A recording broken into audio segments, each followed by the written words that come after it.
So today I wanted to kind of talk about like the prepping and all that stuff, and like preparing for like possible natural disasters, political disasters. I mean, whatever it is.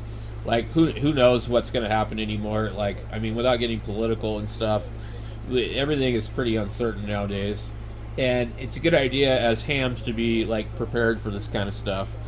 And you know, like let's be stronger than the average person, and you know be the ones that are the glue to hold the material together, kind of, so to speak. Because ham operators are kind of different than a lot of other people, and most of them are self-starters and like resourceful, and like, hey, let's figure out what will work, instead of like, oh, I can't do this, oh, I give up, like a lot of the latest generation of people, where they just want everything done for them. And oh, I don't like you, I want to cancel you. Oh, I don't like you, yeah, I'm offended. um I mean, back in my day, somebody offended you enough, you punched them in the face. you know yeah, you might go to jail, but at least they probably weren't going to offend you again without thinking about it. So nowadays, we have keyboard violence. I mean, I don't know what it is, but anyway, it's a sad state of affairs. Okay, and most hams are not in that age group. So but then there's the preppers, and there's a completely different group of people there, and they're from what I've seen, a lot of them are in between, or kind of in this gray area. But unfortunately, a lot of them think that the answer is to buy a Bofang radio, and then when the S hits the fan, they'll use that radio to save the world. And of course, all the repeaters will work, and they'll know all this information, and these lists of repeaters that they had PL tones from 20 years ago will still work, and they'll be able to do that without a computer, without power, without shelter, on the go, running from zombies in the apocalypse. That's just not the case. So now, don't get me wrong, 2 meters and 440 is great, but like, I think that like I'm more of a fan of simplex, and and that kind of thing, because of the repeater sites, if they're not backed by solar, and there's a natural disaster where we're out of power for weeks, a lot of them are going to be down. And also, if it's like a really bad earthquake, some of the towers might fall down. A lot of these repeaters are reliant on the internet. They're like almost like a cell phone site, really, more than anything. And so they have an internet kind of backbone type thing. They're not using microwave microwave repeaters to link. So back in the 80s and 90s, they used to have microwave towers everywhere, and the law enforcement and everybody else used them. And they've kind of shied away from that, and so now we're using all this other crap that really is going to leave us stranded. So aside from natural disasters, the EMP blast, attacks from other countries, different stuff like that. I mean, like, are you prepared for that? Are you ready? Are you going to be able to communicate with people? And what do you really need to communicate? I mean, like, are you calling for help? You trapped under a building? I mean, what is it? I mean, like, you have to think about this stuff, because if there's like some giant earthquake or something, I mean, you're probably not going to be able to operate your radio station. And the repeaters are really great, and they can do an awful lot. But if you don't have that option, how far can you talk? on the average bowfang. Not real far, you're going to be a couple miles maybe, depending on, if it's line of sight or not, what you got in your way and stuff. Um, are there mountains in the way? Are there hills in the way? Trees in the way? You know, and that's all important stuff to be aware of. And then for like HF, well, can you rapidly deploy an HF station? Can you set up a radio? Do you have a radio that's small enough to grab and go? Would you be able to jump in your car or truck in 10 minutes notice with the essential things that you need to get out of Dodge and be able to set up an emergency station? These are things that would be good skills to have. I try to set up portable in different locations when we go places. I'll practice setting up portable in the backyard. I'll use less than desirable antennas and materials just to see if they will work, instead of just going off of, well, everybody says this. And I mean, because if you listen to everybody, you would think a 7300 and an end-fed antenna was the answer to everything, and that's not always the case. So you have to get out there and try stuff, and if you were stuck somewhere and you couldn't get out of where you were at, you're not going to be able to order what you need on Amazon. You're not going to be able to drive to the store, so you need to be able to make do with what you have. And so that's kind of, I just kind of wanted to bring this to everybody's attention, because we're living in very uncertain times right now, and there's strange weather conditions going on. There's strange things going on. Who knows what the hell is going to happen from one day to the next? I mean, what if a zombie apocalypse really happens? And so we have a lot of these prepper dudes that just think that the answer is to buy these 2-meter radios and just that's good enough. But I don't know. I think that HF is really a more reliable form of communication in an emergency, because if you want to get help, an immediate area where you're at is wiped out, or 100 square miles or whatever, that 2-meter 440 really isn't going to do you much good, especially when it's no longer going to be linked to whatever else it was linked to on the internet. So you're going to get a couple miles out of an HT for the most part, and then 50-watt radio, it'd cover a pretty good distance if you're in the clear, but HF, on the other hand, I mean, I can talk 1,000 miles with a couple watts when the conditions are correct, so, but the thing that I learned about being portable and that kind of stuff, I've had QRP radios, I've had this, I've had that, and what I strive for is I don't enjoy the challenge of QRP. I don't enjoy trying to make things difficult on purpose just for fun.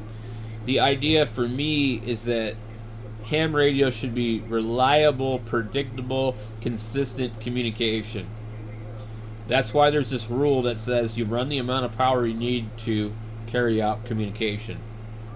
So basically, a lot of these guys, and including myself, I'm guilty of it too, they run more power than they need to carry out communication, because the other guy on the other side whines and complains that he has to strain to hear your signal or whatever, you want armchair copy, Q5, whatever the hell they call it, so, but in an actual emergency, I mean, if you get the signal through, you get the signal through, That's all that matters. And, if you're trying to call for help,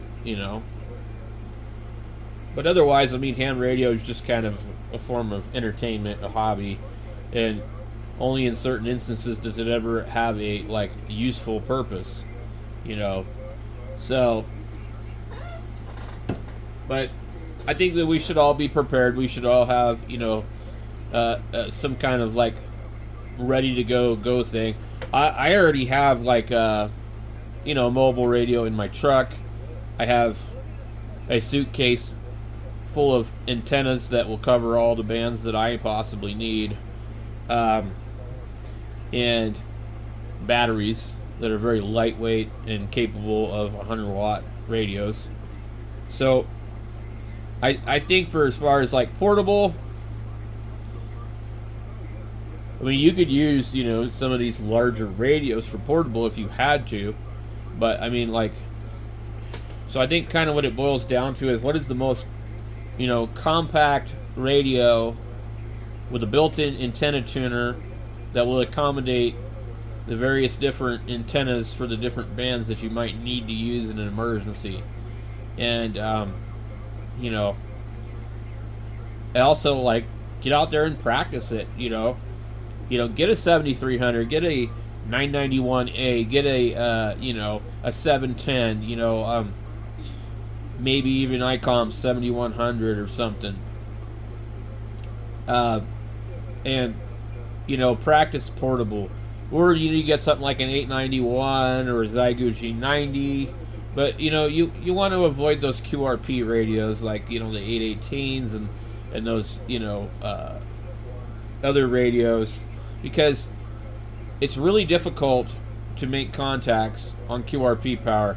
The Zygo G90 is about the limit of like what I want to deal with. Like, if you're really into QRP, you can always turn the radio down to low power. But you can't easily turn up a QRP radio to 100 watts without a whole bunch of extra crap and cables, and it's just it's a pain in the butt. So it's easier to just start with a 100-watt radio and do what you need to do. And I had the FT818 ND for a while, and I just found it was really difficult. And then I got the Zygo G90, and I felt like it was like, a huge improvement over that for portable. And also the G90 has a really good antenna tuner in it. So I think like for portable emergency, I think something like a Zygo G90 has a very, good amount of power, considering it's got punchy audio, it's got a very good tuner, and it doesn't require a whole lot of power. And, it would, and it's metal, it's fairly durable as long as you protect the face of it. It's not something I would talk on for hours on end because it gets hot and it will overheat. But I think for emergency, it can be put in a case, like a Harbor Freight Pelican type case, and you could have almost everything you need in there. A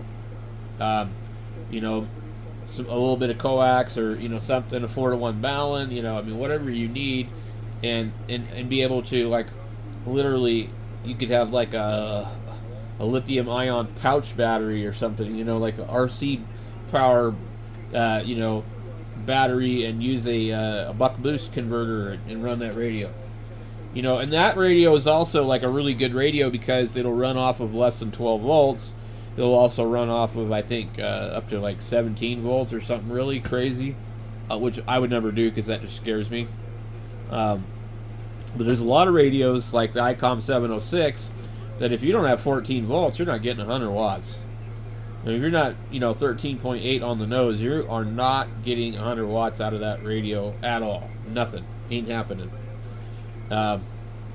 So that was another reason that I just didn't want that radio anymore for portable.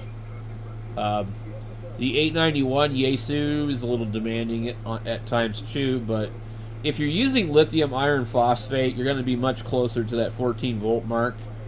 So lead acid batteries, they're going to rest at 12.6, 12.7, 12.8. You're too low. You're too low for an HF radio.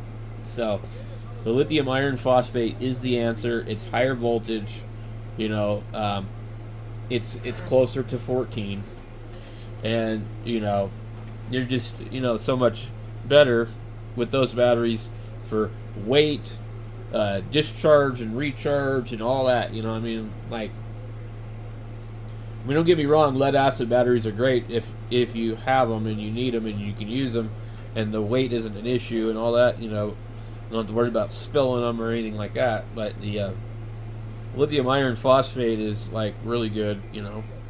I'm not really a fan of the lithium polymer batteries, but they have a much higher charge per density. So I mean, like, you could use RC batteries and stuff. Just gotta make sure they're not puffy.